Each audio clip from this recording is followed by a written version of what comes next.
ഹരേ കൃഷ്ണ. എല്ലാ മന്ത്രങ്ങളുടെയും മാതാവാണ് ഗായത്രി മന്ത്രം എന്നാണ് വിശ്വസിക്കപ്പെടുന്നത്. പ്രസിദ്ധമായ ഈ ദൈവിക മന്ത്രം ഋഗ്വേദത്തില് 3-ാം മണ്ഡലത്തില് 6-ാം സൂത്രത്തില് 10-ാം മന്ത്രമാണ്.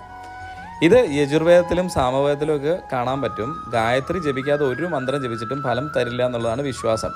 എല്ലാ ശ്രേയസ്സുകളുടെയും കാരണം ബുദ്ധിയാണ്. ഈ ബുദ്ധിയെ പ്രചോദിപ്പിക്കുന്നതാണ് ഈ മന്ത്രത്തിന്റെ പ്രധാന വിഷയം എന്ന് പറയപ്പെടുക. ഈ മന്ത്രത്തിന്റെ അധിഷ്ഠാത്രിയായിട്ട് കണക്കാക്കുന്നത് ദേവിയാണ്. ഈ ദേവി പഞ്ചമുഖിയും ദശഹസ്തയുമാണ്.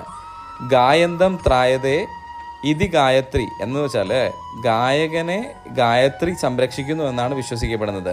ഗായത്രി മന്ത്രത്തിന്റെ ഋഷി വിശ്വാമിത്രനും ഛന്ദസ് ഗായത്രിയും ദേവത സവിതാവുമാണ്. 24 അക്ഷരങ്ങളാണ് ഗായത്രി മന്ത്രത്തിനുള്ളത്. പ്രണവത്തോടും അതുപോലെ തന്നെ വ്യാഹൃതിത്രത്തോടും തിപദത്തോടും സാവിത്രി മന്ത്രം ജപിക്കുന്നത് സാധകന് ദേവത്രയം അധ്യായം ചെയ്താലുള്ള ഫലം ലഭിക്കും എന്നാണ് വിശ്വാസം. ഹരേ കൃഷ്ണ.